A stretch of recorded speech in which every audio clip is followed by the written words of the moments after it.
Vakantiepark Marina Beach in Hoek moet per direct dicht van de gemeente.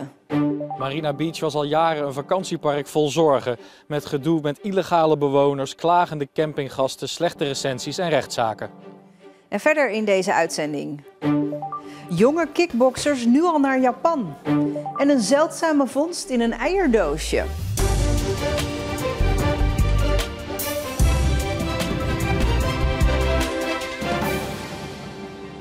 Goedenavond. Het doek is definitief gevallen voor vakantiepark Marina Beach bij Hoek. Het krijgt geen vergunning meer van de gemeente Terneuzen. En daarom moet het park direct dicht en moet iedereen vertrekken. Marina Beach begon ooit als gemeentelijke camping De Braakman in 1961. In 1984 gaat het over naar particulieren die de camping uitbreiden. Het is nog enkele jaren in handen van vastgoedhandelaren voordat Peter Gillis van de Oostappengroep het in 2013 koopt. In de jaren erna wordt het park steeds minder een vakantieplek en steeds meer een opvangplek. Zo verblijven er in 2016 600 vluchtelingen. De laatste jaren zijn het vooral problemen rond het park die het nieuws halen. Slechte recensies, illegale bewoning, dwangsommen en rechtszaken. Met nu het niet verlengen van de vergunning als sluitstuk. Ik praat erover verder met Niels Schuurbiers, die is bij Marina Beach. Niels, wat is de reactie van de Oostappengroep? Peter Gillis van de Oostappengroep laat weten dat hij vindt dat de kip met de gouden eieren wordt geslacht. Wel zegt hij mee te willen denken met mensen die al een vakantie bij Marina Beach hebben geboekt om te kijken of ze misschien naar een andere bestemming kunnen. De advocaat van de Oostappengroep laat weten deze beslissing van de gemeente te bestuderen en bezwaar te gaan maken. Maar dat veegt deze beslissing niet van tafel. Dus moet iedereen die zich nu op het park bevindt vertrekken. Ja, want hoe is het daar nu? Ik ben vanmiddag heel even bij de ingang van Marina Beach geweest en zag daar wel wat mensen met elkaar praten. Ook wat andere mensen op het terrein bezig. Auto's reden af en aan, misschien wel om spullen op te halen. Ja, voor de gebruikers van het park kan het geen fijne tijd zijn sinds zij gisteren per brief zijn geïnformeerd over deze beslissing. Ja, nou wordt er gezocht naar een nieuwe eigenaar. Krijgt die dan die vergunning wel terug? Een nieuwe eigenaar is er nog niet en als hij er komt dan heeft hij die vergunning niet meteen terug. Die moet hij opnieuw aanvragen. En de gemeente laat weten dat zo'n aanvraag maanden kan duren. Als je dan gaat rekenen dat hier komende zomer, volgend jaar zomer dus, mensen vakantie willen gaan vieren. Ja, dan wordt het allemaal wel krap, zelfs als die nieuwe eigenaar morgen gevonden wordt. Ja, en een campingterrein zonder vergunning, vergelijk het met een café zonder horecavergunning. Ja, dan wordt een nieuwe uitbater daarvoor vinden wel lastiger. Dankjewel, Niels.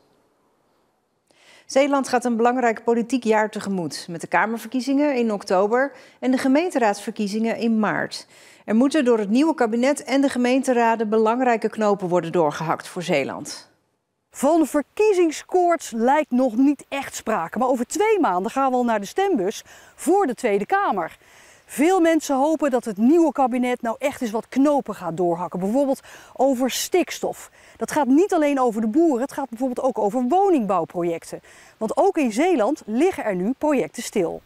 Zoals hier in Renesse, waar woningbouwvereniging Zeeuwland 24 seniorenwoningen wilde neerzetten. Dat gaat niet door vanwege de stikstofuitstoot van het project. Nou, het is natuurlijk doodzonde dat we al een geruime tijd bezig zijn aan de planontwikkeling voor deze locatie. Het is een locatie waar we eigenlijk vrij snel over konden beschikken omdat het eigendom was van de gemeente. En die realisatie was natuurlijk noodzakelijk in de tijd waar er schreeuwend gebrek is aan woningen. Staat u zich dan hier niet op te vreten? Eigenlijk wel een beetje, ja. Want ja, wat je wil, dat is bouwen, plannen maken, bouwen. En dan is er natuurlijk nog dat andere grote dossier voor Zeeland, de kerncentrales. Medio 26 zou definitief bekend worden of er nieuwe kerncentrales in Zeeland komen. Maar Partij van de Arbeid GroenLinks is niet happig op kerncentrales. En als deze partij in het nieuwe kabinet komt, kan dat de beslissing weer vertragen. Maar er zijn ook een aantal Zeeuwse gemeentes die in het politieke seizoen 25-26 belangrijke beslissingen moeten nemen. Hier in Terneuzen bijvoorbeeld is een heet hangijzer. De komst van een asielzoekerscentrum hier in dit oude Neckermangebouw aan de rand van de stad. Er moeten 200 asielzoekers komen voor 10 jaar. Een dossier wat hier in Terneuzen behoorlijk wat emoties oproept. Maar waarom moet dat nou speciaal hier? Dat is gewoon waardeloos. Er zijn zoveel andere plekken in Terneuzen. Miami Beach De braakman staat helemaal leeg. Dan moeten ze niks doen, kun je zo in. Hier is niks, hier is geen keuken in, geen douches in, niks. Hier moet van onze centen nog meer dan 1 miljoen om verbouwd worden. Politieke partijen stellen nog wel veel voorwaarden aan de komst van een asielzoekerscentrum. Bijvoorbeeld als het gaat over beveiliging en een afscherming van de huizen in de omgeving. Het is dan ook nog geen uitgemaakte zaak dat het AZC er komt. Dat zal nog niet zonder slag of stoot gaan, denk ik. Ik kan me nog herinneren dat de vorige keer buiten het gemeentehuis zowel acties waren van de tegenstanders, maar ook van voorstanders. Het is nog een heftig aantal maanden, denk ik. En Vlissingen gaat dit komende politieke jaar waarschijnlijk afscheid nemen van de artikel 12-status. Het strenge rijkstoezicht, nadat de gemeente 10 jaar geleden op de rand van een faillissement was beland. Zijn het 10 moeilijke jaren geweest? Nou ja, dat zijn zeker 10 moeilijke jaren geweest. En niet voor ons als gemeentebestuur, maar vooral voor de inwoners, voor de bedrijven, de ondernemers in die stad, de verenigingen, kunst en cultuur. Die hebben het allemaal zeer zwaar gehad en nog steeds. Alleen, ja, er is wel licht aan het einde van de tunnel. Omdat de inspecteur natuurlijk een advies heeft gegeven om eruit te gaan. Maar wat we wel vooral willen, dat hebben we ook de laatste 10 jaar gedaan, niet te veel terugkijken, maar vooral vooruitkijken waar kansen liggen, mogelijkheden. Ja, misschien een mooie kans of een mogelijkheid geweest om toch Vlissingen weer een beetje mooier te maken. De Tweede Kamerverkiezingen zijn 29 oktober, de gemeenteraadsverkiezingen 18 maart. Het Ambachtcentrum in Goes beleeft vandaag zijn allerlaatste dag. Wie heeft er geen kaarsen gemaakt? Al bijna 40 jaar was de schuur aan de rand van de stad een plek waar vaklieden hun ambacht lieten zien. Maar de huur is door de gemeente opgezegd. Met wat voor gevoel staat u hier? Met een verdrietig gevoel en ook een beetje weemoedig. Het is natuurlijk niet niks dat we het Ambachtcentrum hier gaan verlaten. Het verhuist naar de binnenstad van Goes. Het is daar wel een stuk kleiner, waardoor maar 5 van de 11 ambachtslieden een plek krijgen.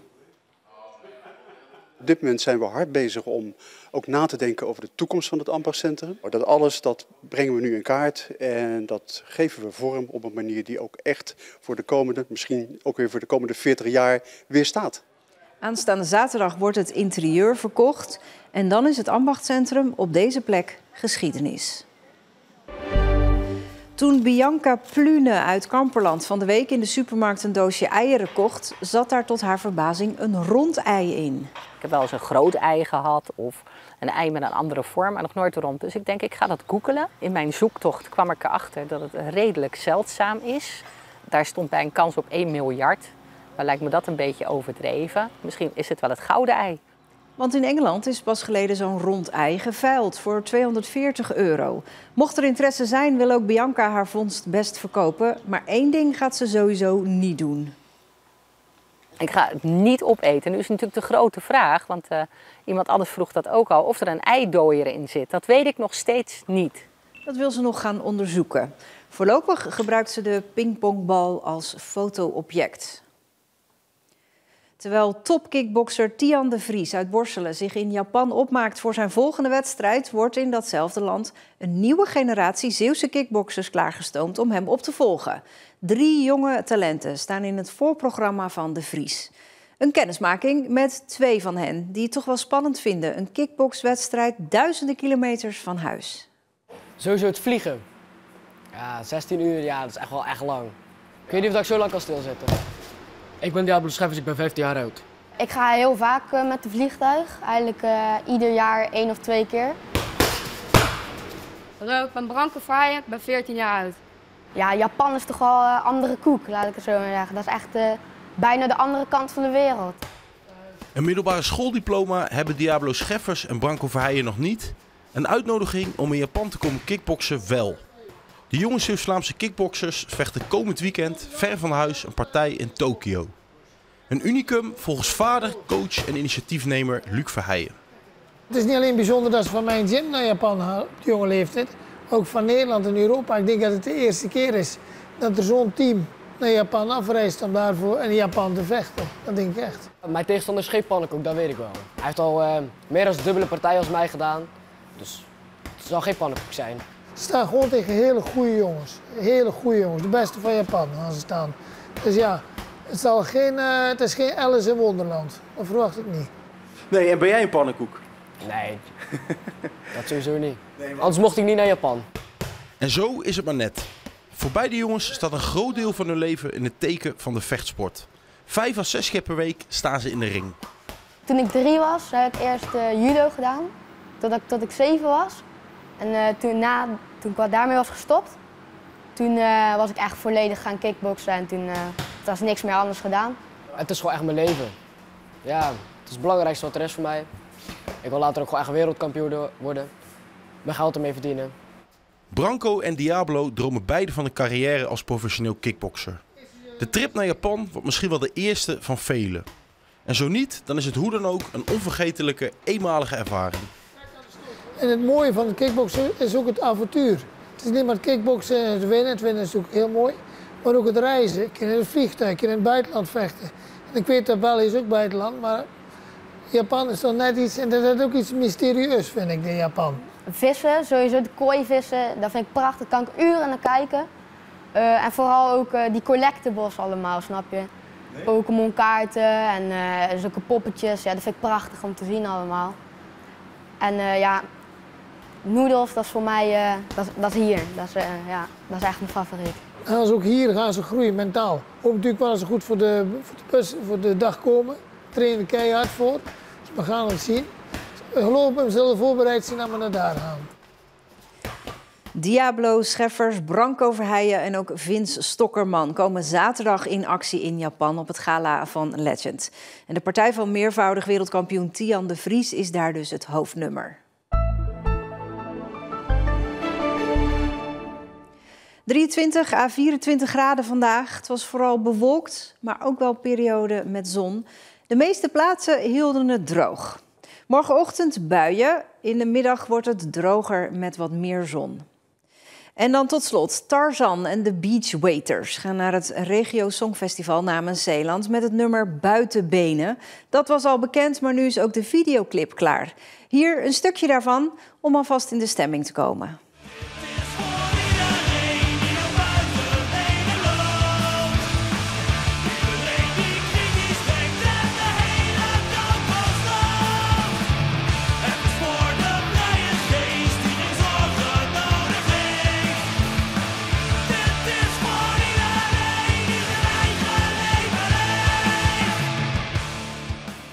Ja, ik had niet gezegd dat het heel rustig was. Als je de hele clip wilt zien, ga dan naar onze app of site.